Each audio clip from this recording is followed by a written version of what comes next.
parte del paisaje político del próximo periodo. Así lo promete. Claro. Por lo pronto está anunciado de esa manera. Esa parece ser la impronta, era algo que nos habíamos desacostumbrado a ver en este periodo, la vinculación del presidente de la calle Pou, tanto con sus ministros como con los socios de la coalición, había sido más radial, como se dijo durante el periodo, digamos, mano a mano. Ahora parece que la tónica de ronda de ministros del gabinete parece ser la que va a estar marcando el periodo. En esta rueda de prensa, previa a la instancia con los ministros del sábado, Orsi fue consultado por otros temas como la citación del fiscal especializado en delitos de lesa humanidad Ricardo Percivale a la ex vicepresidenta Lucía Topolansky por sus dichos consignados en el libro Los Indomables de Pablo Cohen.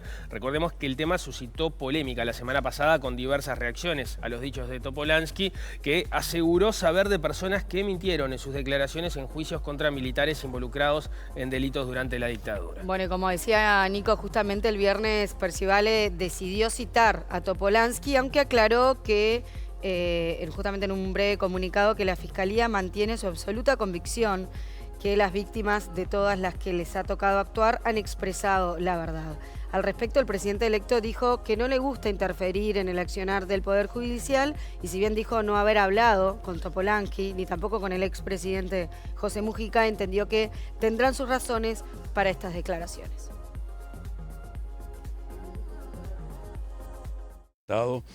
Con el cual suelo interferir lo menos posible. Yo puedo opinar si algo me gusta o no me gusta. Más de eso no puedo hacer. ¿Qué quiero decir con esto? Que si yo tuviera elementos que pudieran contribuir al esclarecimiento por parte del Poder Judicial de las cosas que han ocurrido o de las responsabilidades que ocurren, yo lo haría. Y así pasa con otros ciudadanos. Quien manifieste que las determinaciones o las disposiciones de la justicia presentaron alguna falla, por supuesto, en la democracia tiene que plantearlo. La justicia ahora o el fiscalía resuelve convocar a actores que han manifestado dudas, por decirlo de alguna forma. Siempre en clave de administración de la justicia. Se verá cuánto se avanza con respecto a eso. Yo no tengo elementos, quien los tiene que volcar. Yo supongo que es el espíritu de quien convoca y todos buscaremos que la justicia funcione con la mayor cantidad de herramientas y de pruebas y de elementos posibles como para no cometer errores. Con la cercanía que usted tiene con ambos, ¿este tema le genera la necesidad de repente conocer más por qué ellos están haciendo este planteo? El día que nos encontremos, alguna cosa se hablará, pero hay gente que tiene años de vida en estos temas y experiencia directa y bueno, tendrán sus razones. Yo ahí, repito, mi actitud suele ser de mucho respeto, cuidado y de no empeorar las cosas. Bien, y el otro tema por el que se le consultó a Orsi fue el del hidrógeno verde tras la renuncia del presidente de ANCAP y la decisión del gobierno de no participar en la inversión que hará la empresa GIF Global para instalar una planta en Paysandú. La futura ministra de Industria, Fernanda Cardona, declaró la semana pasada que el Estado debería formar parte en esta inversión y que, en todo caso, el gobierno actual tendría que dejar la decisión a las futuras autoridades. El viernes, el exministro de Industria y actual canciller Omar Paganini dedicó un hilo en la red social X para hablar de este tema y aseguró que una cosa es un proyecto con beneficios para ANCAP y para los privados y otra es invertir fortunas de los contribuyentes. Sobre esto, Orsi dijo que debería estar abierta la posibilidad de participar en el proyecto como Estado. Piensa el equipo lo que pensamos, pero veremos cuáles son los caminos que te quedan. Que esté abierta la posibilidad, que era lo que establecía la primera idea, en el contrato, en el acuerdo. Era la posibilidad, la puerta abierta. No quería decir que el Estado ya se tirara a participar. Bien, y dejamos lo que fue esta reunión con los ministros de parte del presidente electo Yamandu Orsi, pero no el tema del que hablábamos al final, lo decíamos recién, Alejandro Stipaničić, quien fue presidente de ANCAP desde el inicio del periodo hasta la semana pasada, renunció al cargo luego de una diferencia con por lo menos la forma en que se tomó esta decisión de parte del Poder Ejecutivo vinculada al proyecto de hidrógeno verde de la empresa GIF. La empresa estatal tenía la opción de participar de forma directa con una inversión de hasta 30% en el emprendimiento, pero resolvió que el tema quede totalmente en manos de privados. Vamos a conocer los motivos de la decisión y hablar sobre sus repercusiones. Para eso estamos con la ministra de Industria, Elisa Facio. Bienvenida, ¿qué tal? ¿Cómo le va? Muchas gracias Muy por la buenos días, ¿qué invitación. Buen día. Bueno, gracias por estar aquí. Quizás convenga empezar explicando de qué se trataba este proyecto para luego sí ponernos en conocimiento de los pormenores de la decisión. Sí, gracias por esa oportunidad. A ver, ¿de qué estamos hablando cuando hablamos de hidrógeno verde y derivados? Uruguay transitó la primera transición energética cambiando su matriz de generación eléctrica, que ahora es un 97% renovable. Eso quiere decir que nosotros generamos energía eléctrica sin utilizar combustibles fósiles prácticamente. Igualmente el país, en su matriz energética global, tiene un 37% de energía fósil, o sea, energía que genera gases de efecto invernadero, que Uruguay tiene el compromiso de ir mitigando o eliminando o por lo menos bajando en los próximos años. En el mundo, ese 37% del Uruguay es el 80%. O sea, el mundo tiene un desafío muchísimo más grande, que es bajar ese 80% de energía que genera gases de efecto invernadero. Esto estamos hablando por los compromisos de París para el cambio climático. El hidrógeno verde aparece como una oportunidad, como un energético renovable que podría sustituir muchos de los combustibles fósiles que se utilizan hoy en día. Y ahí es cuando aparece Uruguay como un país que se presenta como un país que podría generar ese hidrógeno verde. ¿Por qué? Porque el hidrógeno se genera mediante la electrólisis del agua, y la electrólisis se hace con electricidad. Si esa electricidad proviene de una fuente renovable, el hidrógeno es verde. Si esa electricidad proviene del carbón, no estamos hablando de hidrógeno verde. Ahí está, Uruguay al haber avanzado con su transformación energética y tener la posibilidad de tener energía eléctrica renovable, al poder disponer de esa energía eléctrica renovable al proceso de la electrólisis y separar, digamos, del agua las moléculas de hidrógeno y oxígeno y generar el hidrógeno a través de ese mecanismo, tiene la posibilidad de que ese hidrógeno que genera sea verde, digamos. Ahí tenemos el capítulo del hidrógeno. Por otro lado... ¿Por qué estamos hablando de hidrógeno, digamos? Ahí está. Por otro lado, para ya ir entrando en lo que era el proyecto de HIP, Uruguay tiene a través de ALUR, genera anhídrido carbónico. Correcto. Entonces, tengo entendido, el momento de hoy eso se libera a la atmósfera y a través de ese anhídrido carbónico, combinándolo eventualmente con hidrógeno verde, se puede generar el combustible sintético, que es un combustible verde que se utiliza en los motores de combustión. Como hoy les ponemos nafta, le podemos poner combustible sintético. Exactamente, combinando CO2 con el hidrógeno se produce un alcohol que se llama metanol y digamos, procesando ese metanol se puede generar un combustible sintético que lo podemos poner en el auto que utilizamos hoy en día con un motor a combustión. Entonces aparece ahí una gran oportunidad para el Uruguay, porque Uruguay podría pasar de ser un importador de energía fósil a un exportador de energía renovable. Y en ese sentido, y viendo ese escenario mundial, ALUR hace un par de años, en el año 22, hizo un llamado a interesados para utilizar el CO2 que salía de sus procesos industriales. Ese CO2 hoy se ventea, digamos, a la atmósfera. Es un subproducto que no se aprovecha para nada. En ese llamado, que hubo muchos interesados, la empresa HIF fue la empresa ganadora. Y a partir de ahí se empezaron una serie de procesos para avanzar en el proyecto. La primera etapa terminó este año, a principio de año, en enero, que fue el estudio de factibilidad. Después de eso se firmó un MOU, que se firmó a fines de febrero, que tenía determinados hitos, y el siguiente hito es firmar el acuerdo de implementación con ALUR. Esto es todos los detalles de cómo se va a hacer la implementación del proyecto, qué responsabilidades tiene ALUR, qué responsabilidades tiene la empresa HIF. Para el año que viene quedaba la definición de si se participaba, la participación del grupo ANCAP o la no participación del grupo ANCAP en el proyecto. Eso venía transcurriendo con normalidad y este año, en noviembre, el presidente de ANCAP elevó a su directorio un proyecto de implementación. Ese proyecto de implementación incluía una cláusula de participación. Una cláusula de participación que establecía exactamente las reglas con las que Uruguay o el Grupo ANCAP iba a participar en el proyecto GIF. Eso generó cierta preocupación por parte de varios de los integrantes del directorio que pidieron hablar conmigo. Yo les transmití que la posición del Ejecutivo siempre había sido no participar y ellos estaban preocupados por la forma en la que estaba explicitada esa participación. De hecho, hay un informe de un estudio jurídico que asesora ANCAP que dice claramente que esa forma en la que estaba redactado podía interpretarse como una obligación del Estado y no como una opción.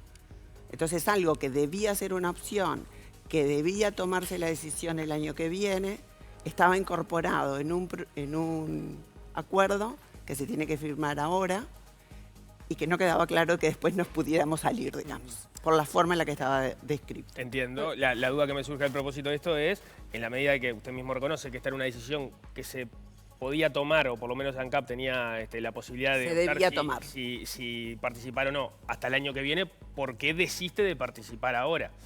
En el momento político, además, en el cual estamos, ¿no? Plena transición. Lo que pasa que es como te digo, si firmábamos el acuerdo de esa forma, nos estábamos obligando ahora.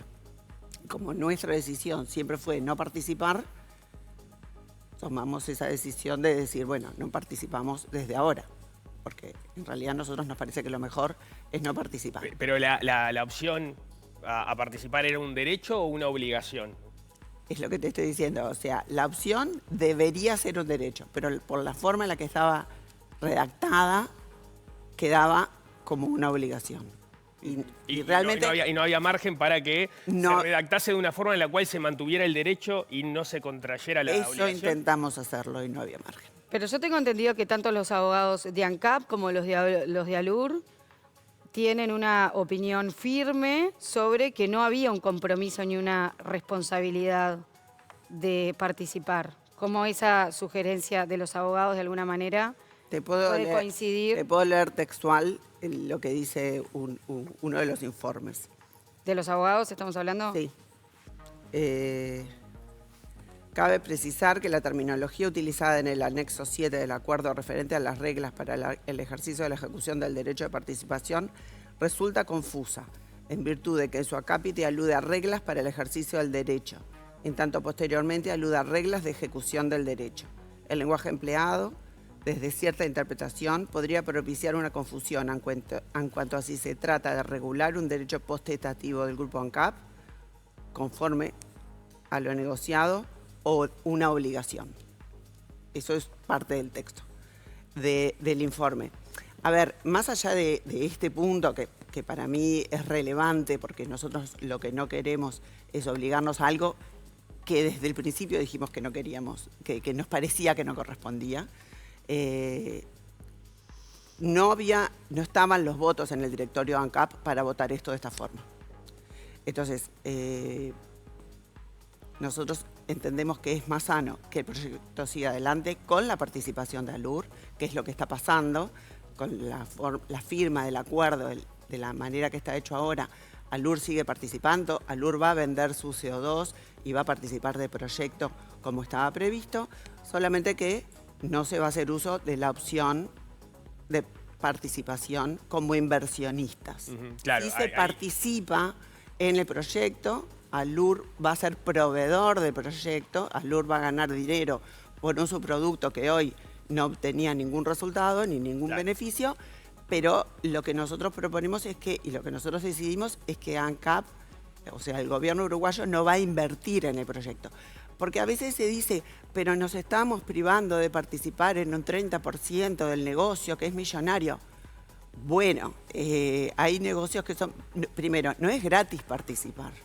Para participar, el Estado, para hacer uso de ese 30%, el Estado uruguayo tendría que hacer una inversión de 1.800 millones de dólares. Para ese 30%, podríamos decir, bueno, capaz que se podría participar con un 5 o que se podría participar con un poco menos. Pero es un poco liviano decir, estamos renunciando al 30% de las ganancias. Ojo que no es gratis. No es gratis que yo participo. No es que que ANCAP tiene el derecho, o sea, que ANCAP ya tiene el 30%. Tiene que pagar por ese 30%. Ahí está, Y pagar por ese 30% implica 1.800 millones de dólares. Y 1.800 millones de dólares es mucho dinero. Y es dinero que además ANCAP no tiene. Para entenderlo bien. Por un lado, ANCAP va a seguir participando del proyecto en la medida que sería el proveedor del anhídrido carbónico. Exacto. Como decíamos, hoy lo tira al ambiente, eventualmente eso lo podría vendérselo y estar capitalizando o sacándole rentabilidad a algo por lo cual no está generando nada. Esa sería la participación de ANCAP según la visión que tiene el Ejecutivo con esta decisión que tomó. Correcto. Estaba la discusión de si tenía que participar o no del proyecto de desarrollo del hidrógeno verde y eventualmente la producción de combustibles sintéticos, donde tenía la opción de ir hasta el 30% con inversión. Opción a tomar el año que viene. Eventualmente, en una medida que es una inversión de unos 6.000 millones de dólares, se estima, el 30% sería hasta 1.800 millones de dólares, de los cuales ANCAP no tenía por qué ir al 30%. Correcto. De hecho, si uno revisa para atrás, notas de prensa con declaraciones del propio presidente de ANCAP, Alejandro Zipanicic, él reconocía que quizás 30% era mucho, porque además estamos hablando de un mercado que aún no está maduro, se puede entender que sí, pero todavía no sabemos quiénes serían esos compradores de estos combustibles sintéticos que todavía son más caros que producir combustibles fósiles y entonces hay riesgos ahí con esa inversión a tomar. Voy con la pregunta de nuevo. ¿Por qué toman la definición ahora si todavía no tenían que establecer, por ejemplo, qué grado de participación de ese 30%, el 30 era el máximo, el 0,01 podía ser el mínimo, iban a tomar y la decisión iba a caer al gobierno que viene? Porque nosotros entendemos que la forma en la que estaba escrita el acuerdo, la manera de la participación ya estaba establecida en este acuerdo. El acuerdo a firmar ahora. El acuerdo a firmar ahora. O sea que entonces, todavía no estaba firmado. El gobierno que viene no es que iba a poder tomar la decisión libremente. Ya estaba atado por lo que estaba escrito en este acuerdo. Esa interpretación jurídica implicaba que el gobierno iba a tener que asumir el 30% de una o algún grado de participación entre el 0,01 y el 30%. Algún grado de participación, pero con esta fórmula. Con la fórmula de tener algún grado de participación. No, con una fórmula que estaba escrita en el anexo 7 que decía exactamente las maneras en las que se tenía que participar. Que implicaba que además ese anexo no implicaba mínimos. Pero ese anexo 7 también tenía muchas críticas de los asesores jurídicos de ANCAP. De hecho, había algunas de las cláusulas que hasta eran consideradas en el informe como que podrían ser ilegales. Pero no faltó negociación, porque me está hablando de algo que no estaba firmado todavía.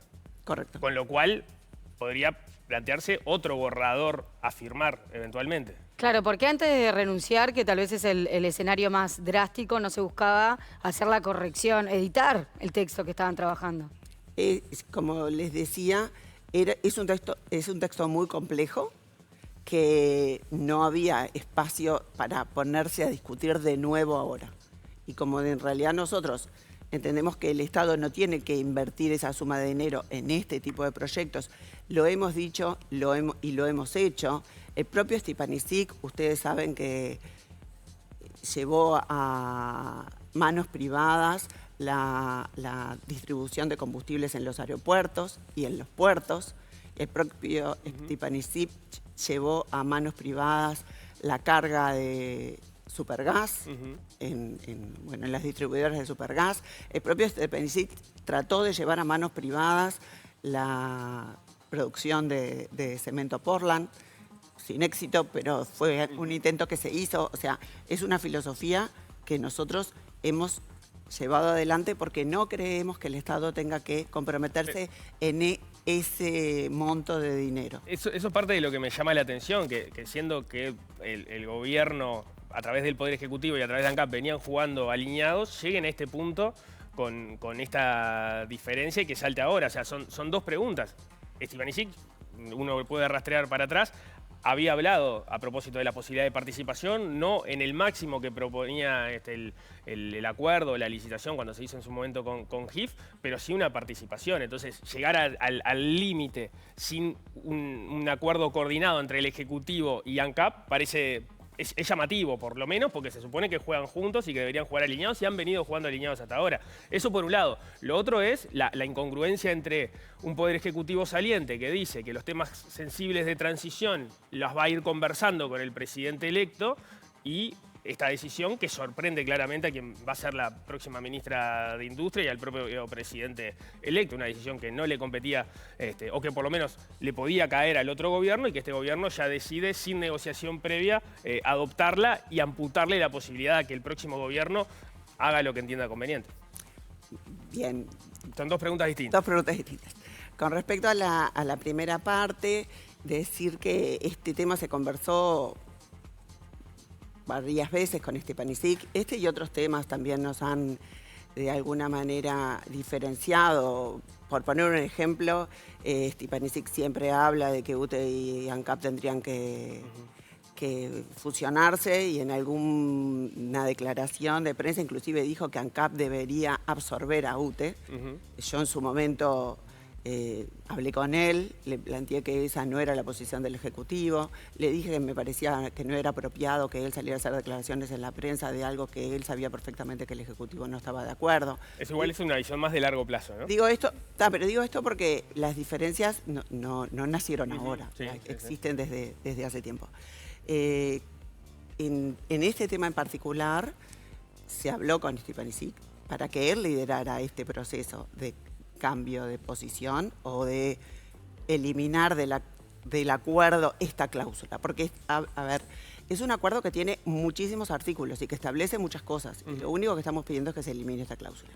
Y lo que queríamos con el presidente era que él hiciera esa eliminación. O sea, que él lo liderara. Nosotros no queríamos para nada que Stepanisic se sintiera dejado de lado o desautorizado, que decimos que lo hiciera él. Y él no quiso hacerlo.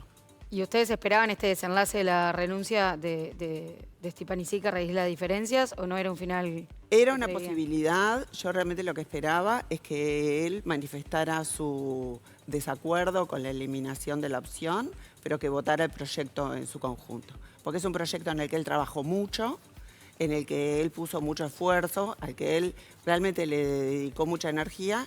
Y me parece que es una lástima que no lo haya votado, cuando en definitiva es algo en lo que él cree. Entonces, por eso es lo llamativo de que todo se haya dado de esta forma, ¿no? Yo no leí los documentos de los que estamos hablando, pero lo que ustedes pretendían respecto a la cláusula era que Stepanisic no votara y en definitiva se sacara la parte en la cual ustedes entendían se obligaba al Estado a participar, o ANCAP a participar, o que quedara redactado de una forma en la cual siguiese siendo un derecho y no una obligación eventualmente a tomar el año que viene. Porque es toda la diferencia de la discusión. Es muy complejo. Yo hablé con él varias veces en estos días antes de que todo saliera a la luz y él quería que las cosas fueran de esta forma y nosotros, no solamente nosotros, los directores de ANCAP no estaban dispuestos a votarlo de esa manera. Y realmente cuando uno se enfrenta a un proyecto tan grande como este, que se caiga por una opción que además nos parece que no tenemos que tomar, era por lo menos poco inteligente. Pero ¿cómo conviven en ese documento que tú recién leíste de las sugerencias que hacían los abogados? Hay otro punto, el numeral 611, que indica, el numeral 611 establece que en caso de que el grupo ANCAP no haga uso de la opción de participar en el proyecto, esto no implicará responsabilidad de ningún tipo. Porque esto no ata en nada al siguiente gobierno.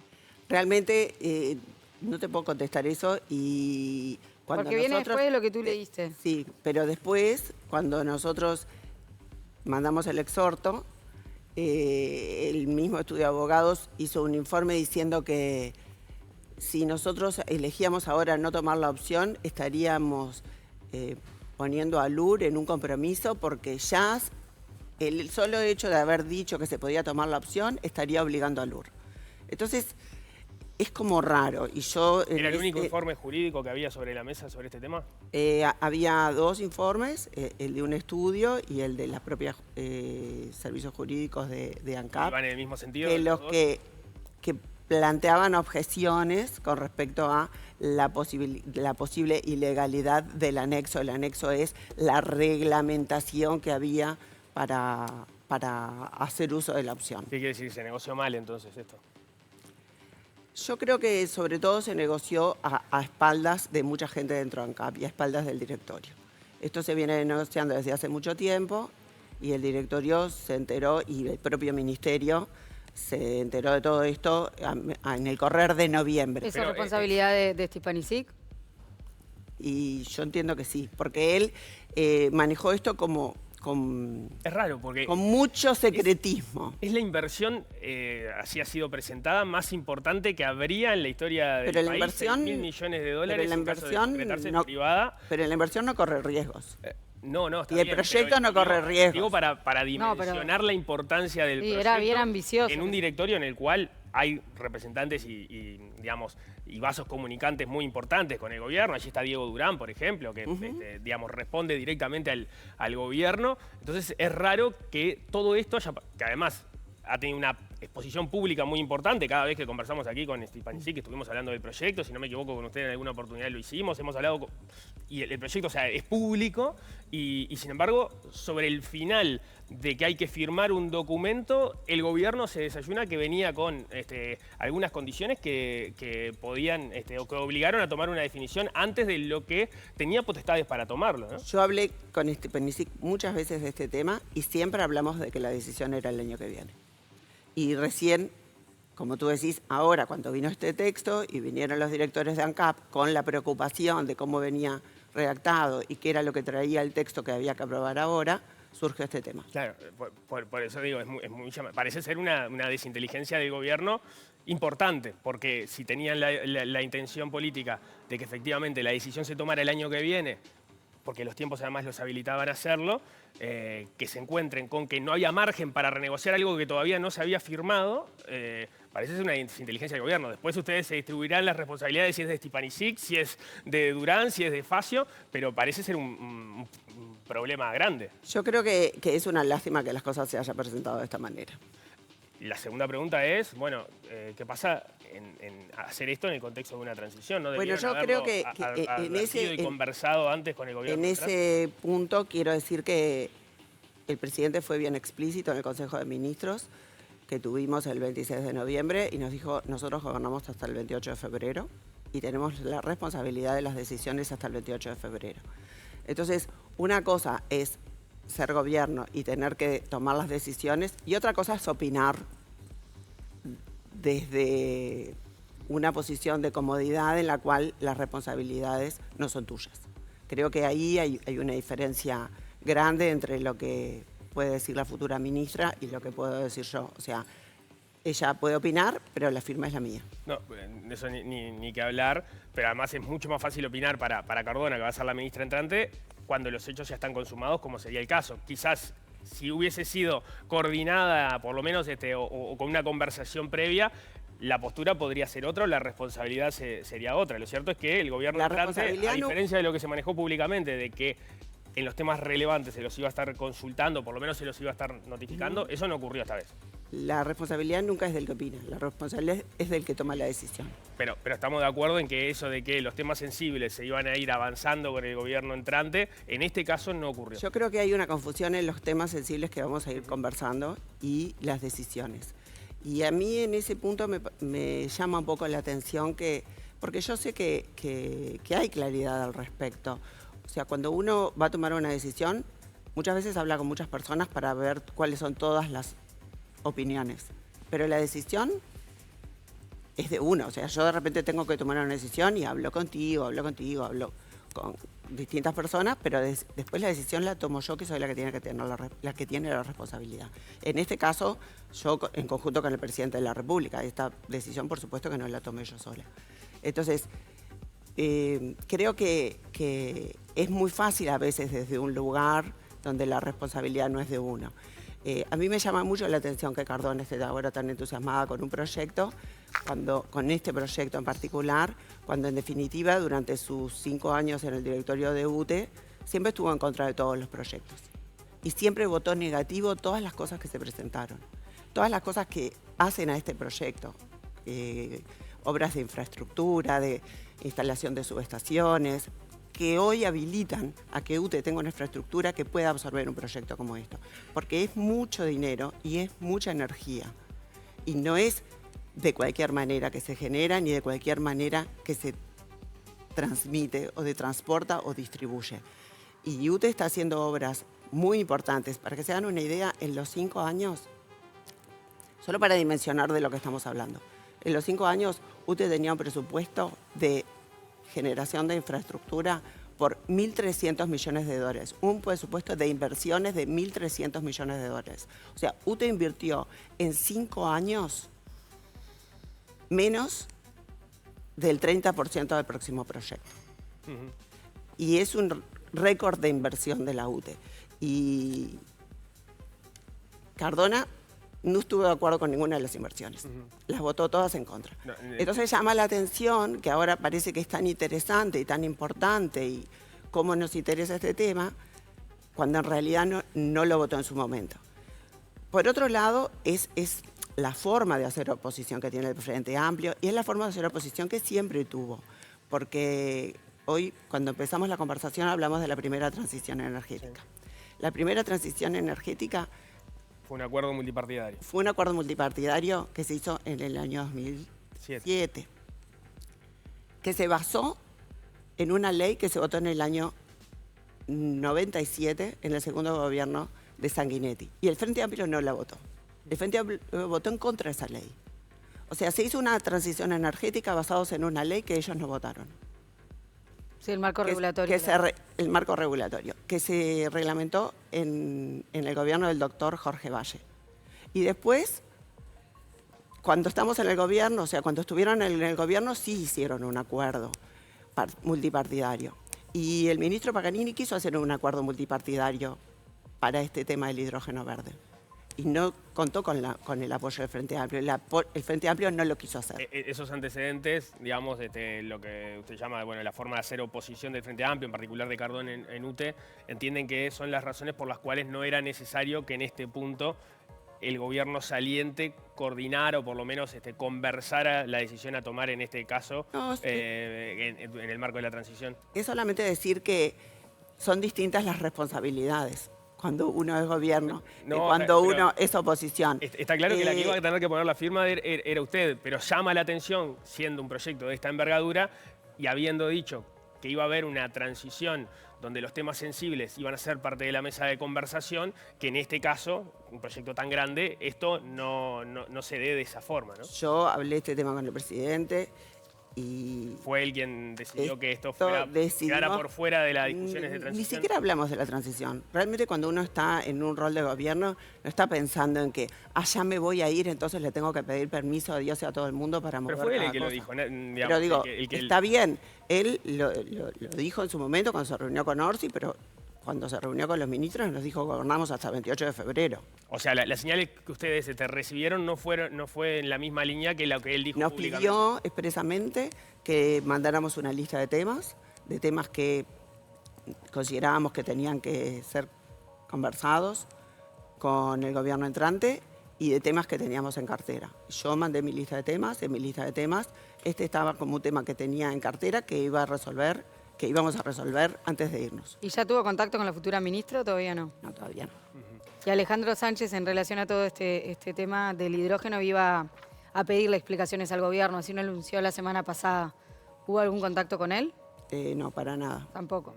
¿Cómo sigue el proyecto entonces ahora? Entiendo, por lo que he leído a nivel de prensa, no hay posibilidades de que esta decisión, eventualmente, si el gobierno que viene entiende que debería ser distinta, no hay muchas posibilidades de revisarla. ANCAP va a quedar fuera de esta parte de la participación. Nosotros tenemos una visión diferente y es que la empresa GIF, ¿sí? Llegado el momento, va a hacer una ronda llamada inversiones públicos y privados, y si en su momento ANCAP quiere invertir en la empresa GIF, podrá hacerlo. Hay en igualdad de condiciones con todos los privados, Pero no acá- teniendo ciertas prerrogativas. Pero acá como no había pareciera beneficios. reservado. En esto no había beneficios. En ningún lugar decía que ANCAP iba a tener ningún tipo de beneficio por la participación. Bien. Y bueno, ¿y el proyecto entonces cómo sigue? Según El proyecto sigue según lo que estaba previsto, lo que se firma ahora el acuerdo de implementación. El año que viene tiene que firmarse el contrato de suministro. Esto estamos hablando del CO2 que Alur le va a vender a GIF. Y también la forma en la que GIF va a poder de alguna manera acceder a las instalaciones de Alur para hacerse de ese CO2 y bueno, el resto de los detalles de lo que es la ingeniería de detalle y todo lo que se está trabajando, el resto de los contratos, todo lo que se está trabajando para que la empresa pueda tomar una decisión final de inversión, si Dios quiere, sobre fines del año que viene. Bien. Ministra de Industria, Elisa Facio, muchísimas gracias por estos minutos. Muy amable, Gracias a ustedes. Bien, hacemos un corte. Al regreso vamos a estar recibiendo a la futura ministra de Vivienda y Ordenamiento Territorial, Cecilia Cairo. Ustedes saben, el sábado, como les decíamos al inicio del programa, hubo reunión del gabinete designado, quien será parte del próximo gobierno. Vamos a estar conversando con ella sobre, bueno, por dónde vienen las prioridades de su cartera. Ya venimos.